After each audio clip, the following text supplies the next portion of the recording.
찬송가 212장으로 찬송하시겠습니다. 212장 찬송입니다.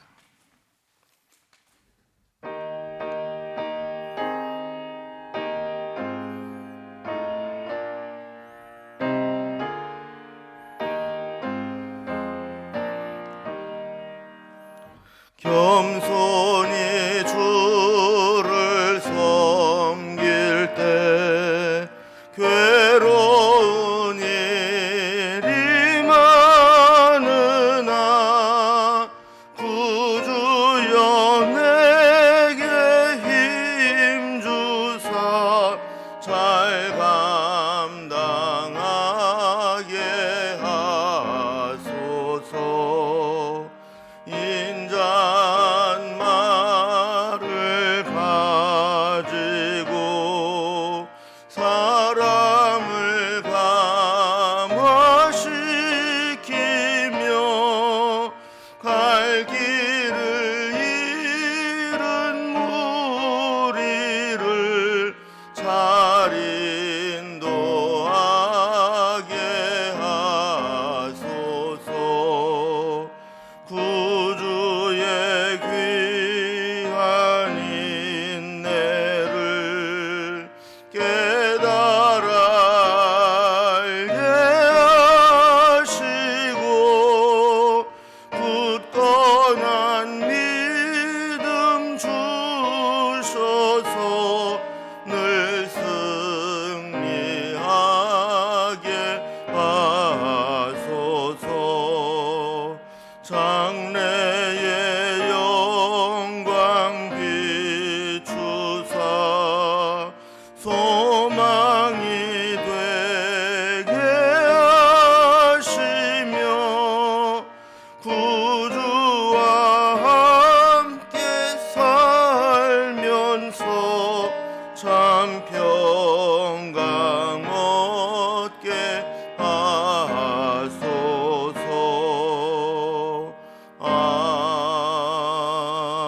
아멘. 아멘. 하나님 말씀 구약성경 욥기 33장 욥기 33장 1절에서 12절까지 말씀입니다. 구약성경 793면입니다. 욥기 33장 1절에서 12절까지 말씀을 제가 봉독합니다. 그런즉 욥이여 내 말을 들으며 내 모든 말에 귀를 기울이기를 원하노라. 내가 입을 여니 내 혀가 입에서 말하는구나. 내 마음의 정직함이 곧 내 말이며 내 입술이 아는 바가 진실을 말하느니라. 하나님의 영이 나를 지으셨고 전능자의 기운이 나를 살리시느니라. 그대가 할 수 있거든 일어서서 내게 대답하고 내 앞에 진술하라. 나와 그대가 하나님 앞에서 동일하니 나도 흙으로 지으심을 입었은즉 내 위엄으로는 그대를 두렵게 하지 못하고 내 손으로는 그대를 누르지 못하느니라. 그대는 실로 내가 듣는 데서 말하였고 나는 그대의 말소리를 들었느니라. 이르기를 나는 깨끗하여 악인이 아니며 순전하고 불의도 없거늘 참으로 하나님이 나에게서 잘못을 찾으시며 나를 자기의 원수로 여기사 내 발을 착고에 채우시고 나의 모든 길을 감시하신다 하였느니라. 내가 그대에게 대답하리라. 이 말에 그대가 의롭지 못하니 하나님은 사람보다 크심이니라. 아멘. 우리는 요즘에 욥기의 말씀을 통해서 이제 엘리후가 한 이야기에 대해서 지금 우리가 살펴보고 있습니다. 그래서 욥과 친구들이 긴 논쟁을 하는 동안에 가만히 지켜보고 듣고만 있었던 엘리후가 32장에 등장을 해서 37장까지 그동안 하지 못했던 긴 이야기를 혼자 이제 다 하게 되죠.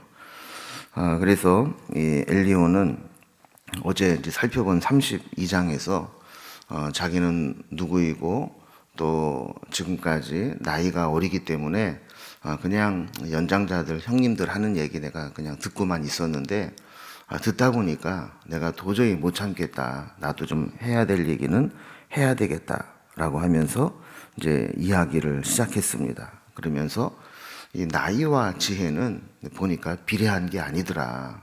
그래서 형님들이 다 나이가 다 많고 그래서 뭐 지혜로운 말이 나올 줄 알고 그냥 참고 기다렸는데 아무리 들어도 이건 도저히 내가 들을 수가 없다. 그래서 내가 나이는 비록 어리지만 내가 진짜 지혜를 가지고 이야기할 테니까 잘 들어봐라. 자, 그러면서 이제 오늘 본문부터 37장까지 욥과 욥의 친구들을 향해서 이제 긴 이야기를 하는데 먼저 욥에게 이야기를 이제 시작합니다. 그래서 오늘 말씀을 보면 욥을 책망하듯 이제 이야기를 하거든요. 그래서 욥이 지금까지 했던 이야기를 자기가 쭉 들어보니까 뭐 지나치게 자기의 의를 주장하고 자기가 믿음으로 살려고 노력을 했다 할지라도 어떻게 하나님에게 따지듯이 그렇게 하고 자신의 의를 주장할 수 있느냐 이런 이야기를 하는 겁니다. 그래서 오늘 말씀 1절에 보면요. 그런즉 욥이여 내 말을 들으며 내 모든 말에 귀를 기울이기를 원하노라. 자, 이제 욥에게 이야기를 시작한다는 겁니다. 그래서 2절에서도 내가 입을 여니 내 혀가 입에서 말하는구나. 그러니까 이제 어제도 엘리후가 얼마나 이야기하고 싶은 거를 참았는지 마치 이 포도주를 담아두었던 이 술통과 또 새 가죽 부대가 발효가 되면서 막 터지기 일보 직전인 것을 참고 있었다. 이런 얘기를 살펴봤잖아요. 그런 것처럼 이제 입만 이렇게 열어도 그 혀가 말을 할 정도로 그렇게 하고 싶은 얘기가 지금 차 있다 하는 이야기죠. 자, 그러면서 이제 3절에 보면 이제 본격적으로 내용을 이야기합니다. 3절에요. 내 마음의 정직함이 곧 내 말이며 내 입술이 아는 바가 진실을 말하느니라 그랬습니다. 그 자기가 지금 하는 이야기는 어떤 뭐 사심이 있거나 또 뭐 욥을 막 논리적으로 굴복시키고 논쟁에서 이기려고 하거나 어떤 거짓을 섞어서 억지로 막 궤변을 쏟아내면서 말을 하거나 이런 게 아니라 그냥 정직하고 진실한 말을 할 뿐이다 하는 겁니다. 그리고 보통 사람들이 이렇게 이 자기의 생각이나 주장을 상대방에게 어필하려고 하다 보면 본의 아니게 과장을 하기도 하고 또 편집을 해서 내가 하고 싶은 얘기만 하기도 하고 또 말도 안 되는 자기의 이상한 논리를 가지고 계속 주장하기가 쉽지만 엘리후는 오직 정직과 진실만 이야기하겠다. 이러면서 운을 띄며 이제 시작을 합니다. 자, 그러면서 4절을 보면은요. 하나님의 영이 나를 지으셨고 전능자의 기운이 나를 살리시느니라 그랬습니다. 그러니까 자기는 3절에서 정직과 진실을 말하겠다. 그러면서 4절에서는 하나님의 영으로 난 지으심을 받았고 전능자의 기운으로 내가 살아가고 있다 하는 이야기를 하는 거예요. 여러분 이 이야기가 무슨 얘기냐면 앞서서 욥과 변론을 했던 3명의 친구와는 나는 좀 다르다 하는 얘기입니다. 그러면서 앞서 얘기했던 성령의 세 친구들은 이 욥의 세 친구들은 성령의 인도하심을 따라서 욥에게 변론을 한 것이 아니라는 겁니다. 오직 자기 고집과 자기 생각을 조급하게 욥의 입장을 생각하거나 하나님의 뜻을 살피거나 성령의 감동으로 이야기한 게 아니라 오직 그 자기의 뜻을 관철하기 위해서 이야기를 했는데 자기는 다르다는 거예요. 자기는 하나님의 영을 통해 인도하심을 받고 있고 전능자의 기운이 지금도 나에게 함께하고 있어서 내가 말하는 것은 이 성령의 감동을 통해서 말하는 거니까 내 얘기를 잘 들어야 된다 하는 겁니다. 자, 그러면서 이제 5절에 보면 아주 당당하게 이야기를 합니다. 뭐라고 말하냐면, 그대가 할 수 있거든 일어서서 내게 대답하고 내 앞에서 진술하라 그랬습니다. 자, 그러니까 나는 성령의 감동으로 이야기하고 전능자의 기운을 힘입어서 지금 말하고 있으니까 내 말이 틀리거든 욥도 당당하게 일어나서 정식으로 내 앞에 반론을 한번 펴봐라, 이런 이야기를 하는 거예요. 그러니까 자기가 하는 말에 대해서 욥이 아무런 반론도 못할 거다라는 자신감을 가지고 이야기를 시작하는 것이죠. 자, 그러면서 6절과 7절에서도 이렇게 이야기합니다. 나와 그대가 하나님 앞에서 동일하니 나도 흙으로 지으심을 입었은즉 내 위엄으로는 그대를 두렵게 하지 못하고 내 손으로는 그대를 누르지 못하느니라 그랬습니다. 자, 여기 보면 이 엘리후는 말하는 태도도 이 세 친구들과는 다르게 말할 것이다, 이렇게 이야기를 하는 거예요. 뭐냐면 나중에도 보겠지만 엘리후가 많이 욥과 세 친구가 이야기하는 것을 들어보니까 이 세 친구들은 이미 답을 정해놓고 이야기를 하더라는 겁니다. 그 답이 뭐예요? 욥에게 너 이렇게 큰 하나님의 그 시련과 고난을 당하게 된 것은 하나님 앞에 너희 다 고백하지 않은, 숨겨진, 인정하지 않는 죄가 남아있기 때문이니까 지금이라도 하나님께 회개하고 하나님께 돌아가면 하나님이 너를 회복시켜 주실 것이다. 이미 이 틀을 딱 짜놓고 답을 정해놓고 욥에게 계속해서 이야기를 했다라는 겁니다. 자기는 모든 것을 다 알고 있고 또 욥에게 그것을 가르치겠다라는 마음으로 다가갔는데 엘리후는 그렇지 않았다는 거예요. 뭐 너나 나나 다 똑같은 입장이다. 난 그런 입장에서 이야기하는 거다. 그래서 나와 그대는 하나님 앞에서 동일하다. 나도 흙으로 지으심을 받은 자다. 뭐 나도 뭐 모든 것을 통달하고 있는 뭐 천사도 아니고 하나님도 아니고 너나 나나 하나님이 흙으로 창조하신 피조물에 불과하다. 다 똑같다. 그러면서 만약에 내가 나이도 어린데 내 위엄으로 그대를 굴복시키고 또 힘으로 누르고 그럴 수 있겠느냐. 그렇지 않다라는 거예요. 그럼 사실 이게 말이 통한다는 게 얼마나 중요한지 모릅니다. 이야기를 해보면 상대방이나 나나 동등한 입장이라 생각을 하면서 상대방의 이야기를 들어주고 또 내 생각도 이야기하고 그 속에서 또 절충안을 찾고 이렇게 대화를 하는 사람이 있는가 하면 처음부터 끝까지 자기 얘기만 하는 사람이 있어요. 뭐 계속해서 나는 다 옳고 나는 다 알고 있고 이런 투로 계속해서 이야기를 하고 상대방이 말하는 것을 들으려고 하지 않는다면 그 사람과 이야기를 할 때 벽 보고 얘기하는 것 같고 얼마나 답답함을 느끼겠습니까?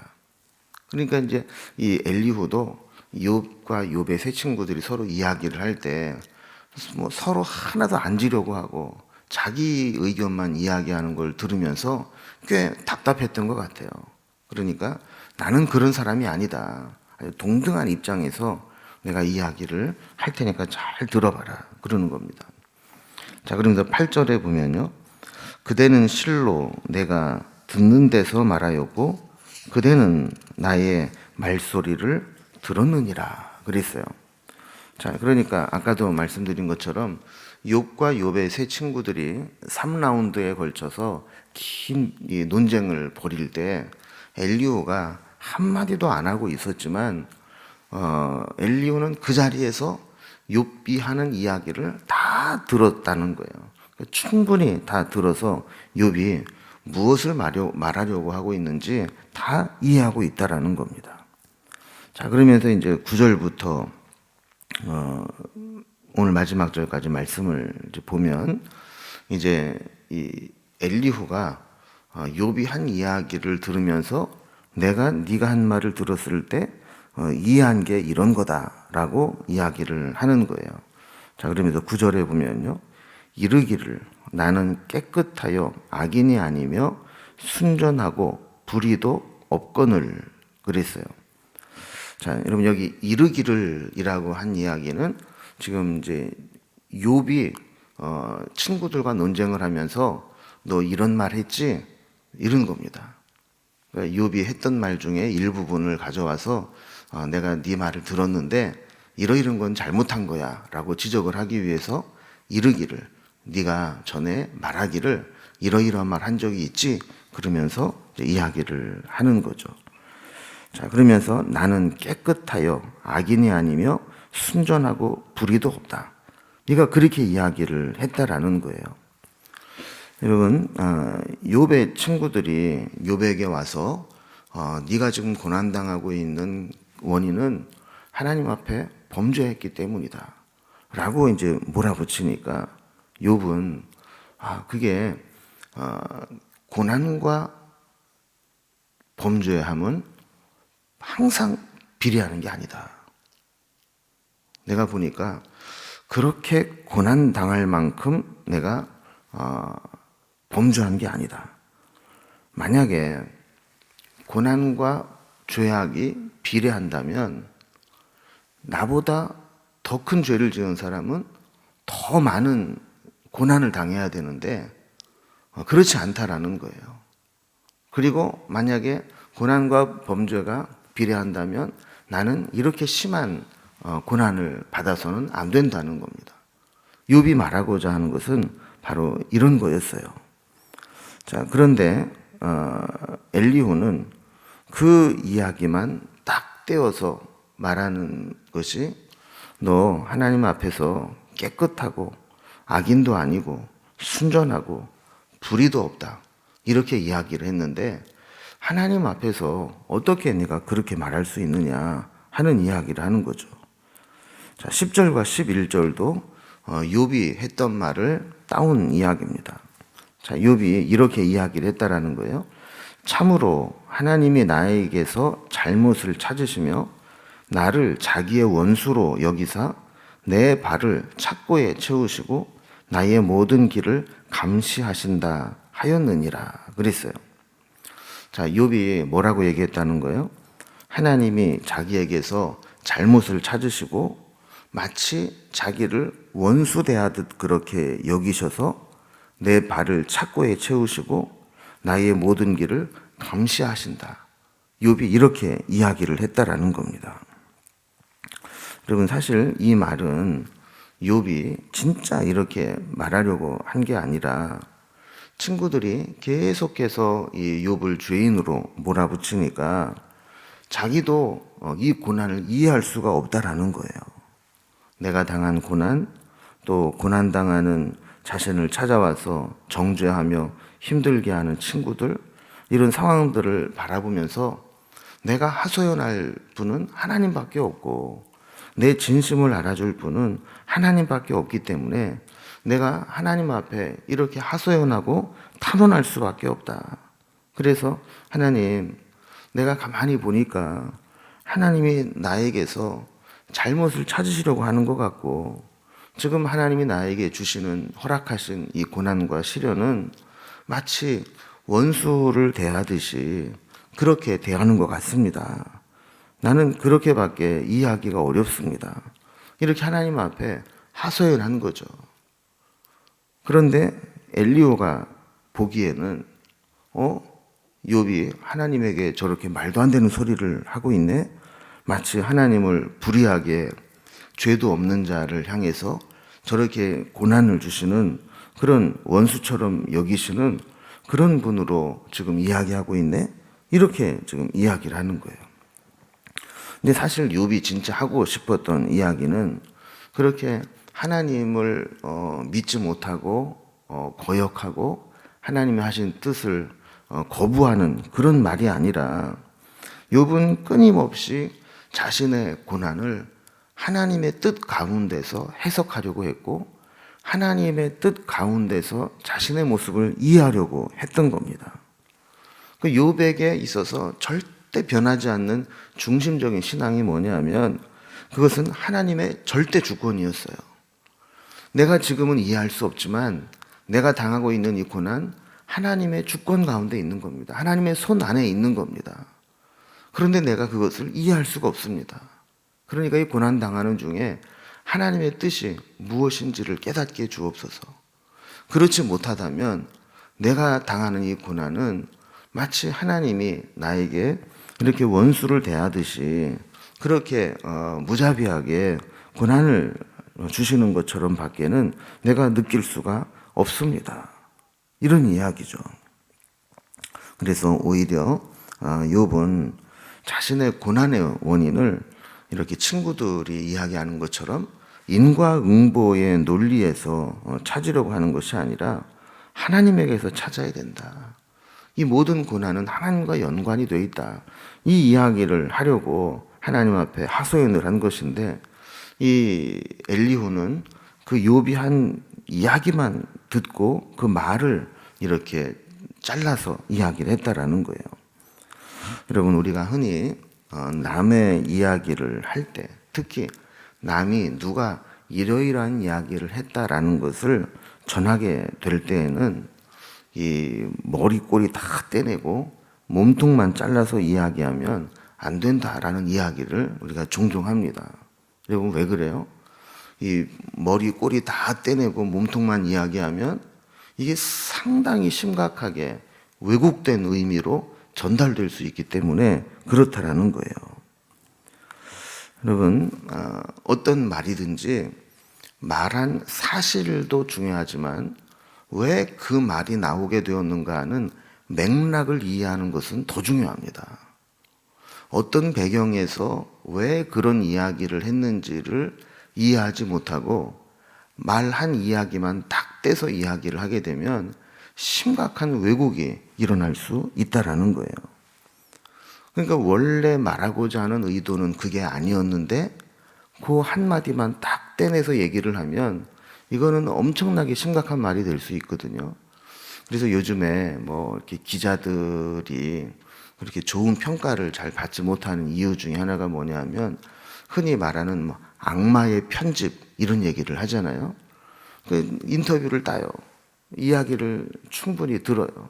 그래서 이야기를 다 들어보면 전후 맥락을 다 살펴보면 그렇게 이야기하는 의미가 아닌데, 의도가 아닌데 가운데 한 부분만 딱 떼가지고 이야기를 하게 되면 그 사람이 말하고자 하는 의도나 의미나 맥락이나 이런 것들은 다 무시된 채 누가 그런 말을 했대더라 라는 그 말 하나만 가지고 엄청나게 왜곡시켜서 말을 전달하기가 쉬운 거죠. 지금 엘리후가 욥의 말한 것을 인용하는 것도 바로 그런 부분입니다. 아까 9절을 시작하면서 이르기를 이렇게 시작을 했다고 그랬잖아요. 이게 욥이 친구들과 말한 대화 내용 중에서 엘리후가 발췌한 내용이라는 거예요. 이거 네가 이렇게 얘기했잖아. 이거 내가 얘기하는 게 아니라 네가 한 얘기야. 그러면서 한 부분 한 부분을 딱딱 떼서 이야기를 하다 보면 이게 말이 욥이 말하고자 하는 의도와 전혀 다르게 흘러갈 수 있다라는 겁니다. 그래서 12절에 보면 욥이 그렇게 한 이야기에 대해서 내가 직접 대답하겠다. 그러면서 이야기를 하는 거예요. 자, 12절입니다. 내가 그대에게 대답하리라. 이 말에 그대가 의롭지 못하니 하나님은 사람보다 크심이니라. 그러니까 욥이 한 이야기 9절, 10절, 11절 이렇게 잘라내서 인용을 하면서 그거 네가 말한 거 의롭지 못한 말이야. 어떻게 하나님이 사람을 판단하고 평가할 수 있지만 사람이 어떻게 하나님에 대해서 불의하니 어떠니 이렇게 이야기할 수 있겠느냐 하는 이야기를 하는 겁니다. 여러분, 이 이야기를 보면 엘리후도 아주 심각한 오류를 범하고 있다는 것을 보게 됩니다. 아까 말씀을 드린 것처럼 욥이 했던 말의 어떤 맥락을 파악하지 않고 그가 했던 말들만 딱 떼내서 이야기를 하면서 욥이 한 이야기를 왜곡하고 과장하고 확대해서 극단적으로 해석을 했다라는 거예요. 그러니까 물론 이 나이 때문에 그런 것도 있지만 처음에 얘기했던 엘리바스, 빌닷, 소발 이 세 명의 친구는 어떻게 보면 좀 고압적인 자세로 욥을 몰아붙였어요. 그 셋이 아주 의기투합해서 너 아직도 해결하지 못한 죄가 있어. 너 고난당하는 거 죄 때문이야. 막 이런 식으로 몰아붙이고 심지어는 우리가 계속 지난번 살펴봤듯이 욥의 친구들도 막 감정이 막 격해지고 욥도 막 감정이 격해지고 막 싸울 듯이 그렇게 서로 이야기하지 않았습니까? 자, 그런데 자기는 그렇게 안 하겠다라는 거예요. 그런데 여러분 가만히 보면 우리가 이제 그런 얘기 하잖아요. 여러분 웃으면서 욕하면 그건 욕이 아닌가요? 화를 내고 욕하는 것도 욕이고 웃으면서 욕하는 것도 욕입니다. 그러니까 욥의 세 친구들도 아주 고압적인 자세로 강압적으로 그렇게 몰아붙이면서 욥에게 이야기하는 것도 잘못이고 또 엘리후는 나는 나이가 어리니까 겸손하게 이야기할게. 나나 형이나 다 똑같은 사람 아니야? 이러면서 이야기를 시작했지만 결국 말하는 논리에 있어서는 다 새 친구나 엘리후나 별반 다를 게 없다라는 거예요. 여러분 이거를 보면 우리가 뭘 생각하게 되냐면 우리는 하나님 앞에서 정말 끝까지 겸손해야 된다라는 생각을 하게 됩니다. 엘리후도 그렇고 욥도 그렇고 우리도 그렇고 하나님 앞에서 누가 완전할 수 있겠습니까? 그러니까 우리는 늘 겸손하게 하나님의 뜻을 구하려고 해야지 섣부르게 나는 성령의 감동을 받은 자고 전능자의 기운이 나한테 있고 나는 세 명의 친구들과 다르고 이런 식으로 해서 아주 좋은 의도로 이야기하는 것처럼 보이지만 결국은 자기는 모든 것을 알고 있고 욥은 이렇게 잘못 이야기를 하고 있다. 이런 식으로 말하는 것은 옳지 못하다라는 거예요. 여러분 우리도 욥기의 말씀을 살펴보면서 덜 하나님 앞에 겸손해야 되겠다. 이런 교훈을 얻을 수 있기 바랍니다. 여러분 누가 완벽하고 누가 완전하고 누가 모든 것을 다 알고 있겠어요. 다 돌아보면 지금 옳은 것 같아 보여도 상황이 바뀌고 나면 잘못된 판단이 될 수도 있고 지금 내가 다 맞는 것 같아도 나중에 돌아보면 내가 생각이 짧았구나 부족했구나 이런 걸 느낄 때가 있잖아요. 그래서 돌아보면 그때 당시는 옳은 줄 알고 했던 행동들이 지나고 나면 내가 그때 왜 그렇게 했던가 하는 생각을 하게도 되는 겁니다. 우리가 오늘도 하나님 앞에서 겸손하고 특별히 이야기할 때 자기 논리나 자기 주장이나 자기의 자기 완전함에 빠지지 않도록 하나님 앞에서 늘 겸손한 자세를 잃어버리지 않을 수 있기를 주님의 이름으로 기원합니다. 기도하겠습니다. 하나님 아버지, 욥의 친구들의 논쟁을 듣고 엘리후가 입을 열면서 뭔가 자신이 하나님의 뜻을 대변하며 중재하려고 나서고 있지만 결국 엘리후도 인간적인 한계를 벗어나지 못하고 자기 주장을 펴는 것을 보게 됩니다. 우리는 다 하나님 앞에 겸손하고 또 우리의 생각이 짧을 수 있고 틀릴 수 있고 상황에 따라서 달라질 수 있고 그리고 어느 일부분만 떼어서 이야기하다 보면 심각한 왜곡이 일어날 수 있다는 사실을 깨닫게 하여 주셔서 우리가 모든 대화를 전체적으로 이해할 수 있는 통찰력을 허락하여 주시고 말을 하기보다는 들어주고 참고 기다려주는 삶을 살아갈 수 있도록 인도해 주시옵소서. 오늘도 하루를 살아가면서 특별히 우리의 언행심사를 하나님이 지켜주시기를 원합니다. 섣부르게 말을 꺼내고 결론을 내서 하나님 앞에 잘못된 모습을 드러내지 않게 하시고 다른 사람에게도 상처를 주는 일이 없도록 우리의 모든 삶을 지키시고 인도하여 주옵소서. 오늘 하루도 믿음으로 살아가기를 원하고 하나님 뜻대로 살아가기를 원하오니 성령님께서 오늘도 우리와 동행하여 주옵소서. 특별히 입술을 열어 기도할 때 하나님께서 우리의 입술을 정결케 하시고 구하는 것마다 하나님의 뜻에 합당한 간구를 올려드릴 수 있도록 인도해 주옵소서. 우리의 기도의 지경이 넓어지기를 원하고 하나님이 기뻐하시는 기도의 생활을 하기를 원하오니 우리에게 기도의 지혜와 은혜를 베풀어 주옵소서. 오늘 하루도 온전히 주님께 부탁드리며 예수님의 이름으로 기도드리옵나이다. 아멘. 오늘도 각자 하나님 주신 기도의 제목들로 기도의 자리에 나가겠습니다.